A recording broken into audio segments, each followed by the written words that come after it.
What's up, everyone?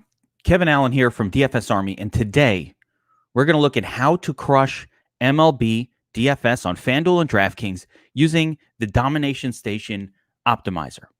All right, so for those of you who aren't familiar with it, this is the Domination Station Optimizer from DFS Army, and the first thing we're going to do, we're going to take a look at it using Draftkings, I guess, because that's what I have opened up on the screen here. So as always, we're going to go to the main mode and open up Draftkings, MLB, choose a slate. Now, on screen here, I have actually a past slate. Tomorrow's actual slate only has 2 games, and for demonstration purposes, I think it's better to see what a slate looks like with multiple games. So we're just going to take a look at a past slate here, and a couple of things that I'm going to show you right up top.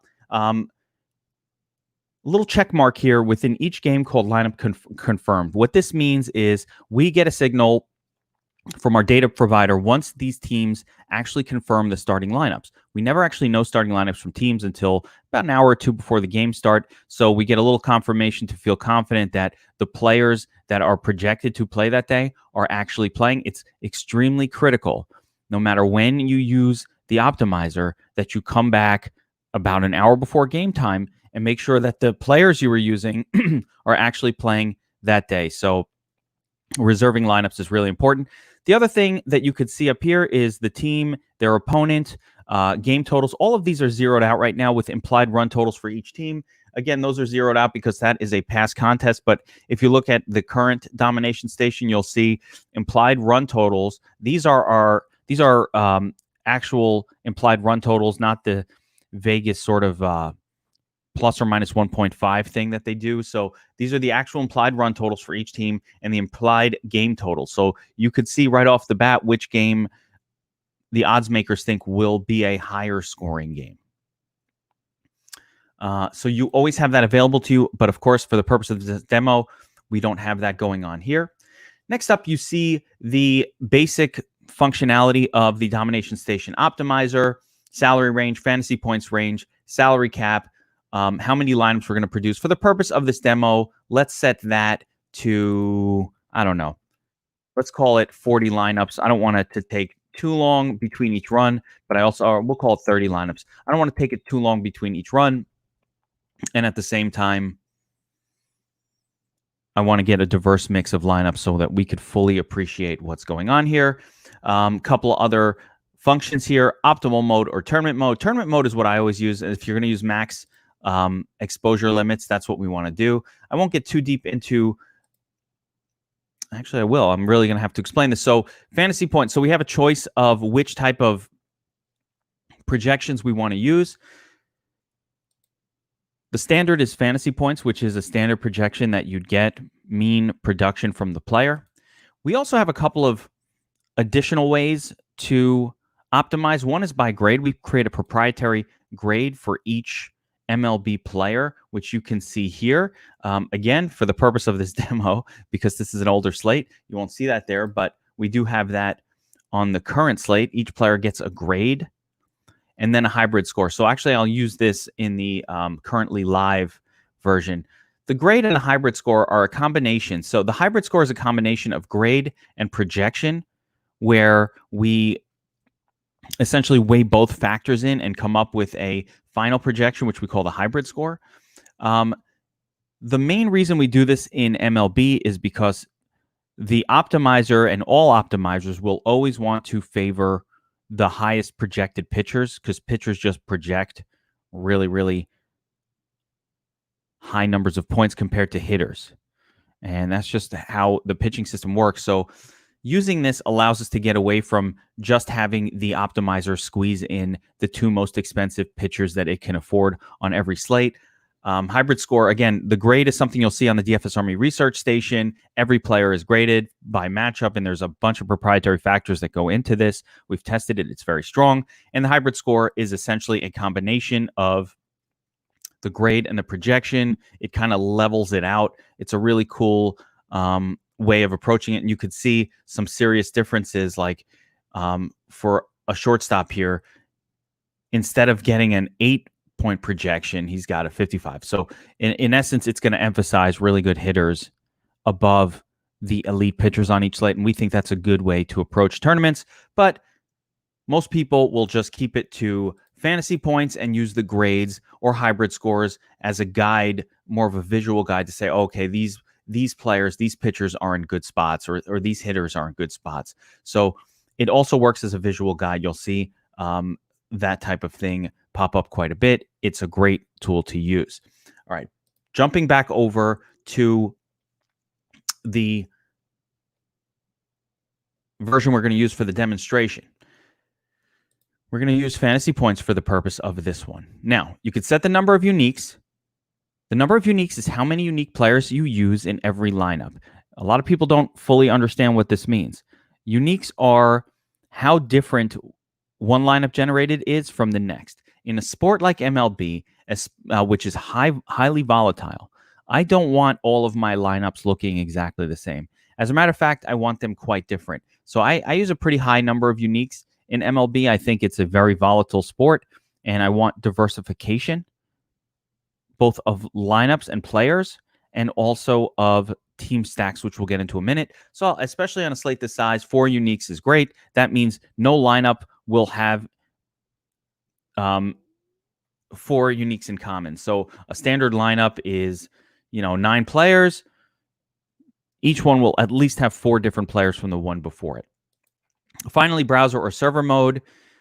Browser is just a slower system. It uses your browser to power the algorithm. Server mode works faster. So if we're going to make a lot of if we're making 5, 10 lineups, we leave it in browser mode. If we're making more than that, mass multi-entry, you want to switch it to server mode. It will increase the speed.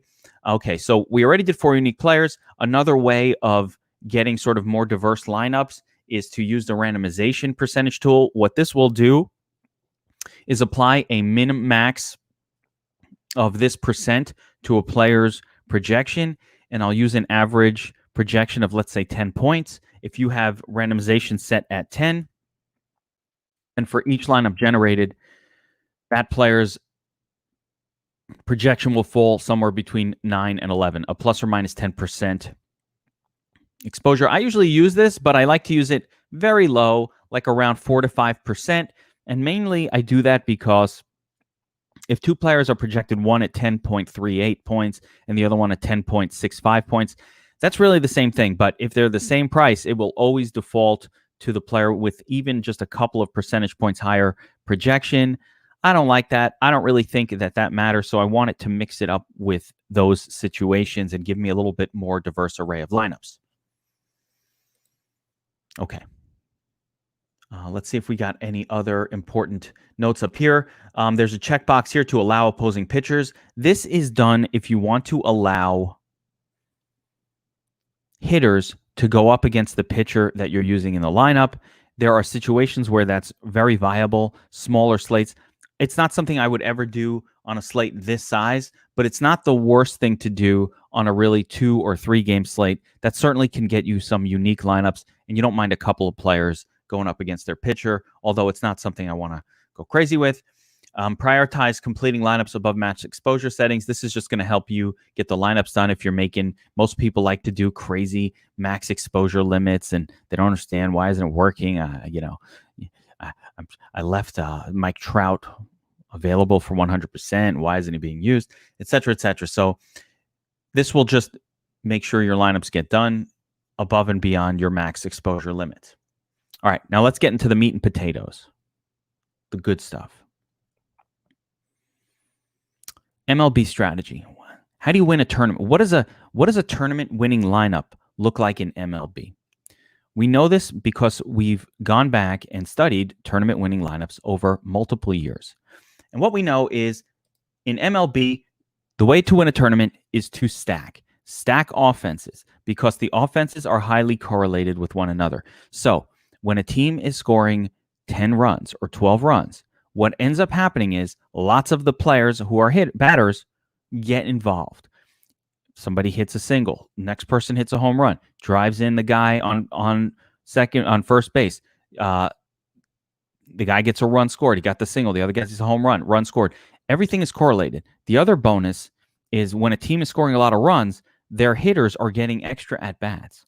So if a team is scoring 12 runs, the hitters probably got 6 at-bats that game. Maybe some got 7. I don't know. But more opportunities for fantasy scoring. So there is a correlation to a team scoring lots and lots of runs and their hitters all doing really well for fantasy. And the way we win at MLB Fantasy is stacking teams. We want to catch the 2 teams that score a shitload of runs any given day. There's more deeper strategies to it. There's certainly the understanding of ownerships and which pitchers will be chalk. We can stack against them in tournaments, things like that. But the very basic and most important thing is to make sure we are stacking lineups. The other thing is to accept that we have faults and we're not able to predict which team on a day-to-day basis is going to put up 12 runs. We don't know. We can guess, we can look at matchups, and we can think and expect, but we don't know. And you make the most money in DFS by embracing the unknown. So with that being said, let's take a look at the new MLB stacking system built into the Domination Station Optimizer.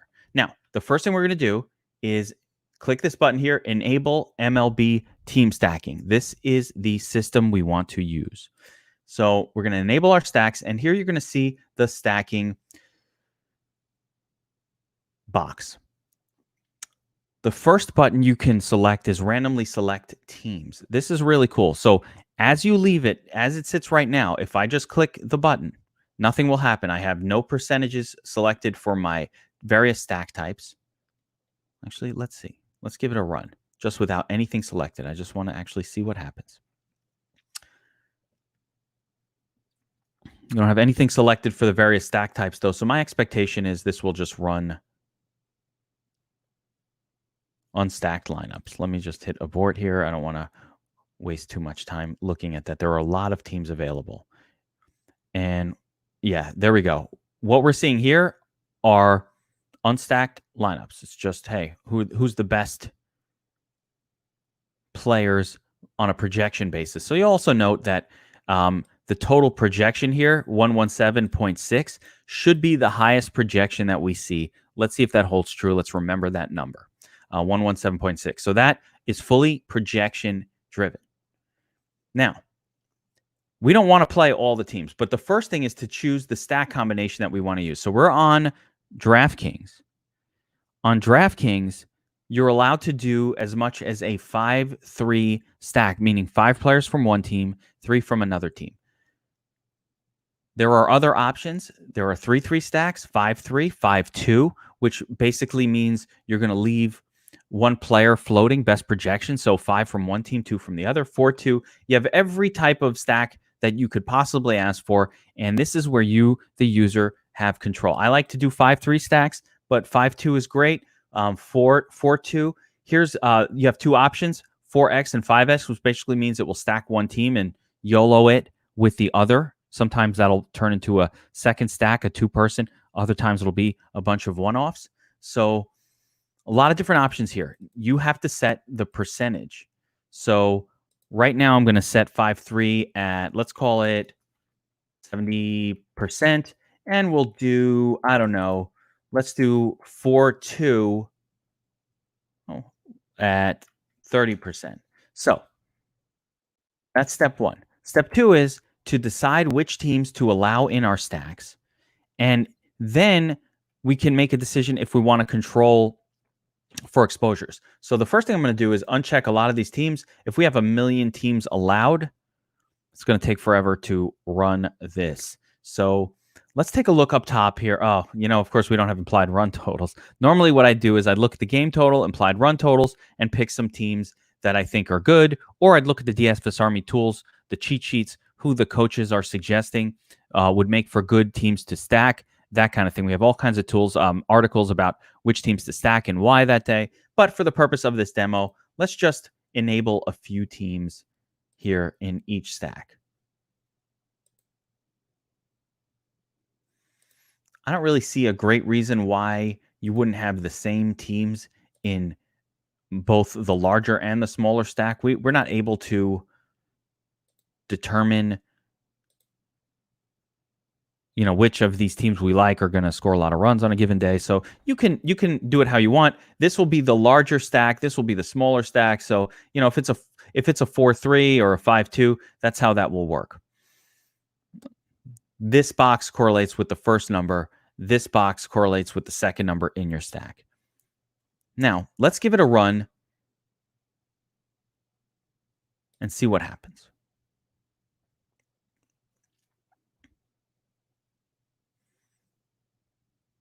Okay, look, here we go. Running lineups. Now, because I'm using the beta server and not our live server, this is going to run a little bit slower than what it would when it's live. And the other thing you're going to note here is I did not use the, quote, randomly select teams function. So these lineups are going to be fully projection driven rather than adding the component of randomly selecting which teams to include in these stacks. What we're going to see, or what I expect that we'll see, is in the combinations, the actual teams that are used are much, much fewer than the ones that we have enabled here. And I'll show you how we can work around that in a number of different ways. But I do expect that the number of teams used in stacks is going to be very low, even with 4 uniques selected and even with some randomization on. In the end of the day, there's going to be a couple of teams that just represent enormous value relative to the rest of the field. So let's see what happened. Okay, teams. So we can see which teams were used. St. Louis was the team that the optimizer focused heavily on. And you could see here in the lineups, one of the nice things is each stack is colored in such a way that you can identify it really quickly. So you see here a 4-person St. Louis stack with a 2-person secondary Phillies stack. The other thing you'll note is the highest projected lineup stacked is 108.92, which is much lower than the 117 point completely just highest projected lineup was. That will always happen. As soon as you put any restraint on an optimizer, the top projected lineup that it will produce is going to be lower in total projection than the optimal lineup would be. That's just the nature of putting restriction on anything. So as we scroll down, we see there's another, looks like another 4-2. Here's a 4-3 Arizona St. Louis stack. So in this one, Arizona got the 4 spot and St. Louis got the 3. But you'll notice St. Louis is in just about every lineup. We don't like that. Now, here's one of the cool things about the exposure tab. The first thing you could see is all of the players and your total exposure for each one. Obviously, it's just focusing on these 2 high-priced, high-projected pitchers for almost everything. Mixed in a little of some of these other guys, but it's mostly those 2 pitchers, Robbie Ray and Odorizzi. Now we've got, again, lots of St. Louis. So you can go through each position group and see your exposures. Again, we can control for min and max exposure here. I'm not going to mess with this just yet because it's more important to understand, hey, we're getting 90% St. Louis, so we're going to get a lot of players from St. Louis. So here in the teams tab, you can see all of this, and we can set a limit. So let's say we don't want that much St. Louis across the board. Rather than going in here, we can also set limits on St. Louis in each stack, but I can just also set a total limit of St. Louis of, let's say, 30%. Run it again, and I will only get 30% St. Louis exposure. The other thing, you can see which stack St. Louis was used the most in, and again, stack 1 is always the largest stack, so looks like 70% of the time it was St. Louis, and then they use them as well a little bit in the smaller stack. And finally, combinations. This will show you the actual combination. So Arizona and St. Louis were combined in stacks 30% of the time, St. Louis and Texas 23% of the time, et cetera, et cetera. Again, you're able to set limits to this. We're able to control everything using this system, which is awesome. You can set a max limit, which will, limit this combination to 10% of the time, and that'll be it. So let's give it another run with these limits in place, and then I'm going to show you what it looks like when we use the random select tool, which will really be different, and it's really cool also. So right now what we've done is we saw that St. Louis was popping like crazy. Apparently, they're the best value team on this specific slate. And I'm sure if I sort the whole thing by fantasy points per dollar, you're going to see a lot of players on St. Louis pop into the top of this list. So actually, I have to wait until we finish the run. But that's what will happen if you, I'm sure I'll do that in a minute here, where we can sort it. And you'll see that it's probably all St. Louis players that are showing as the best values on a points per dollar basis. Oh, yeah, this is just pitchers. No, here we go.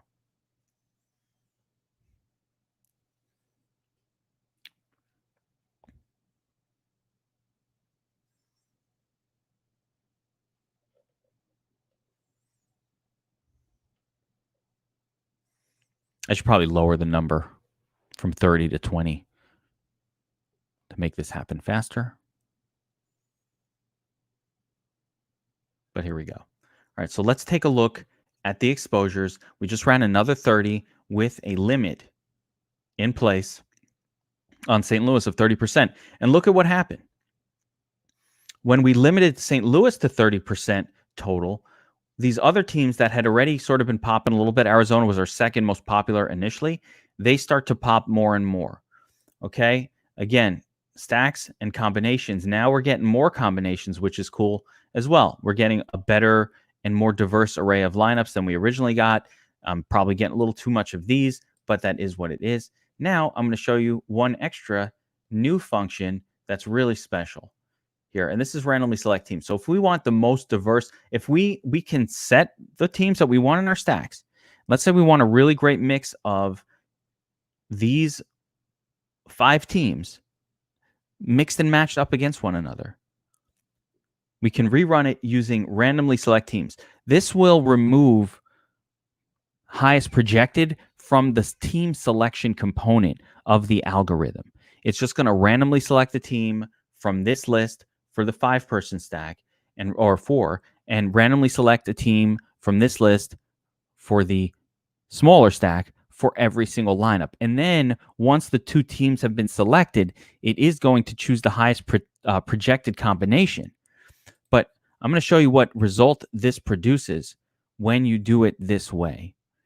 So the assumption here is that we're allowing teams that we want to have in stacks exclusively. This is not a great way to go if you're just someone who wants to leave everything checked off, all teams, and just let it do its thing, pick the best projected combinations. That's not what this is going to do.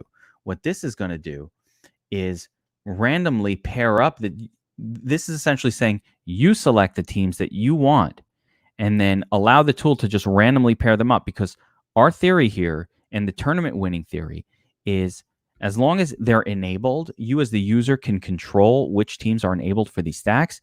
We don't know which ones are actually going to produce the 12-point game that's going to get us to where we need to go to win a tournament. If we did, we'd be billionaires. We don't know. So the best way to do is have as many combinations of these teams paired up against these teams as we can in various stack types, and hope that we hit. Hope that we chose the right 2 teams. If you fall on the 2 teams that scored 12 runs that day, there's a very, very good chance, assuming your pitchers are right and assuming you get a little lucky, that you could take down a tournament.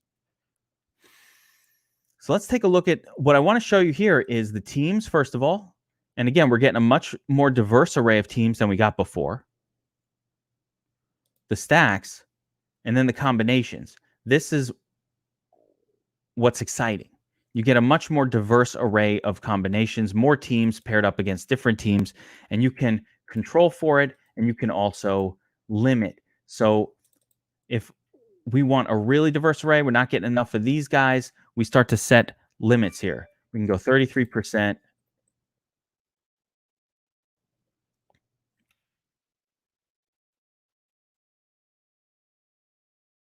And rerun, and we're going to get even more diversification. So the idea here is to give you, the user, complete control. Now, one thing I haven't even gotten into yet, but another area of control is in the exposure box itself. You can set min or max exposures for each team in here. So if I said I want these teams enabled, but I love Texas, they're my favorite, I can put a min exposure requirement for Texas here, let's say I said 30%, that will make sure that this team shows up in 30% of the stack one stacks.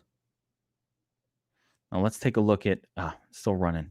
Of the stack one, only 18. Okay, so we set limits, and it looks like we over limited it because it wants to use Texas. I wonder why. Maybe we need to add some teams to the mix.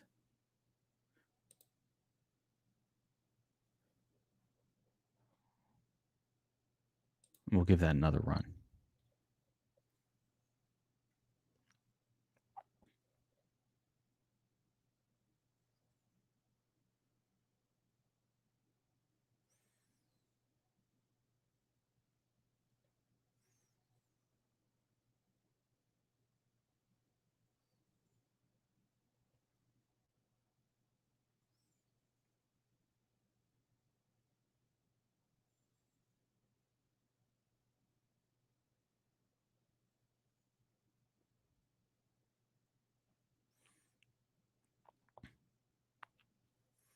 Just a quick jump over to the live tool to give you an idea. It moves a lot slower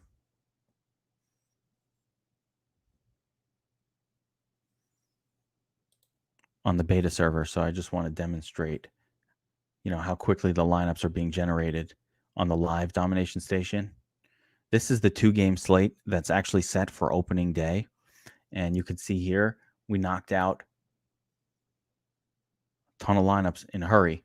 Interestingly, it shows only 2 teams. It's mainly because it's only 4 teams available, and there's pitchers. We on a 2-game slate, we have to allow players versus pitcher, or it's just going to basically choose the stack based on what pitcher is chosen. If you get 100% of these guys, so the best way to control this would be to kind of go 70%, and that should mix up the lineups produced a little bit.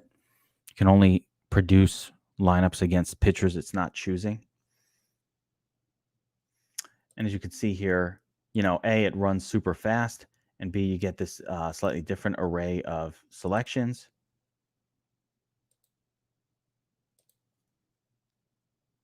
Mostly one combination. Interesting. See what happens when we use the random select. I haven't actually tried this on a 2-game slate.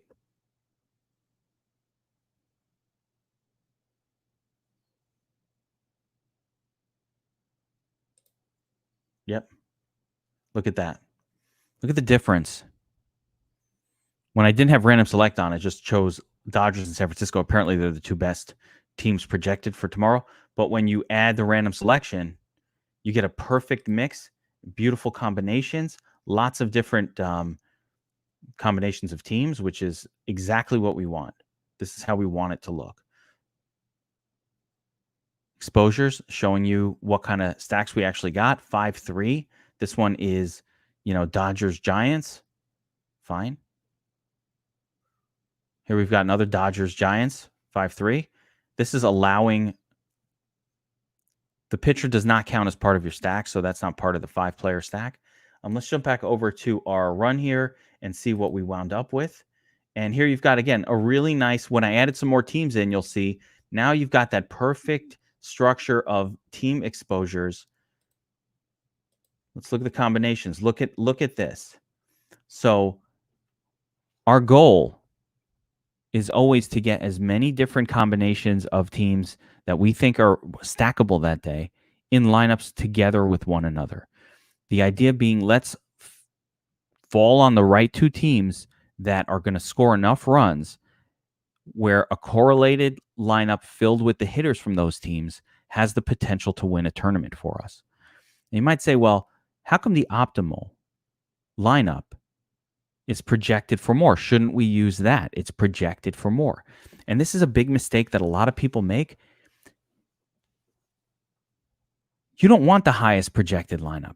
As a matter of fact, if these players produce the number they're projected to produce, you are not going to win anything. What we're looking for when attacking a tournament is to have a perfect lineup that's perfect, or a lineup that's perfectly correlated. So that when their team scores really well, we get a bunch of players on our lineup that score multiple standard deviation unit levels above their mean score. We need a 2 standard deviation unit event. What does that mean? If Mike Trout is projected for 14 points and he scores 14 fantasy points, that's not a tournament winning score. That's not winning shit. What wins is when Mike Trout he's projected for 14 and he puts up 35 fantasy points, 2 home runs, bunch of RBIs. So we're not looking for the highest projected lineup. We don't want the highest projected lineup. That's going to be chalk. That's not winning tournaments. What we want is the most correlated lineup that we could possibly create. And then we hope that those lineups are built around teams that score a ton of runs that day. It's that simple. I don't care which team it is. If they're scoring 12 runs, a lot of their hitters are putting up big numbers. And if we combine the right 4 or 5 of those guys, they're all probably having multiple standard deviation unit events where they're multiple standard deviation units above their standard mean projection and their standard mean scoring. So we don't care about highest projected. All we care about is that the lineup is highly correlated. That's why we stack in MLB tournaments. Correlation is everything. So here you see, you as the user can control what type of stack you use.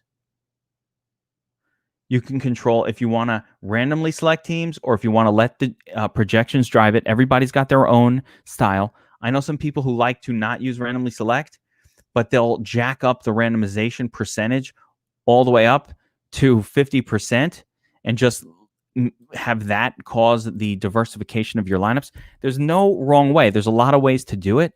But what we've done here is design this tool so that you, the user, have complete control. And again, the exposures tab is spectacular. You can go in and control for team exposures by setting a max limit. You can control for exposures in either type of stack, the larger, the smaller. You can control for combinations. If you only want Arizona and Texas together less than 10% of the time, you can set that and it will not pair those two teams up more than 10% of the time.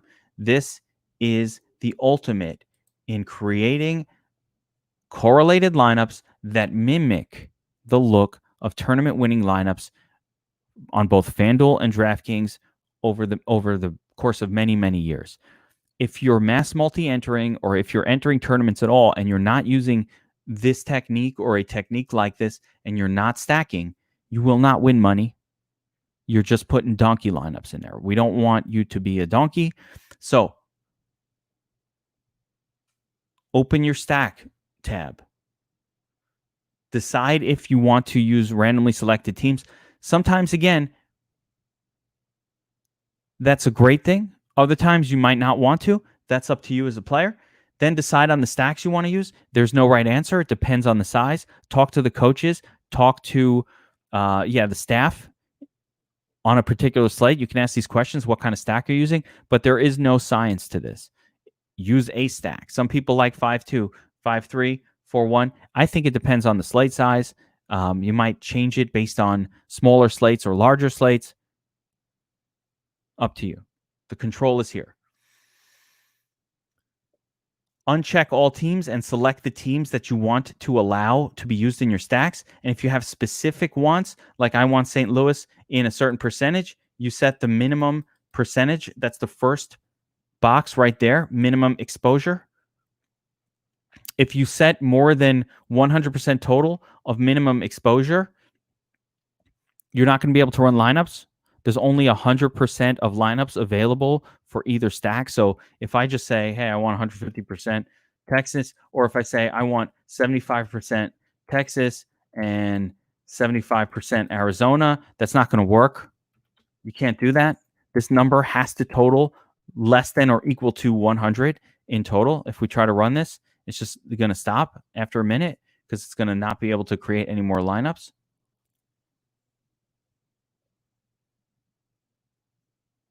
Yeah, it should break it pretty quick. Let's see. But We don't want to do that. We want to avoid having more than 100% on either side of this.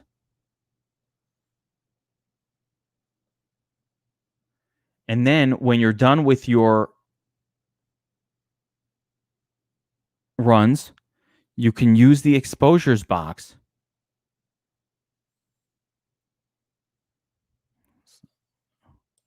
let's just end this so I can show that. Let's go over here. You can use the exposures box to control for teams in which stack, combinations, how much exposure to any given team, and of course, control player exposures.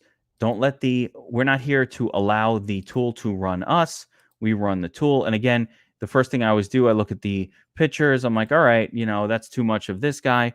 One thing that you won't see here on this demo, but that we have, is ownership projections for each player. So a lot of times you want to control for exposure based on going above or below what we call, quote, the field ownership projection. So that will be, of course, on a current slate. This is an old slate, so again, it doesn't have it. But one of the nice things you can see here in the exposures box when you look at the players is the actual projected ownership for each player showing right next to your actual exposure. And you can make sure that you're either above or below field exposure just using that comparison. So that will do it for the How to Crush MLB using the Domination Station Optimizer video. Of course, we have other tools at dfsarmy.com that will help you win at MLB DFS. Our coaches' cheat sheets, our pitching breakdowns, our stacking recommendations, our ownership projections, all of that, our lineup page, everything is rolling for the start of the 2020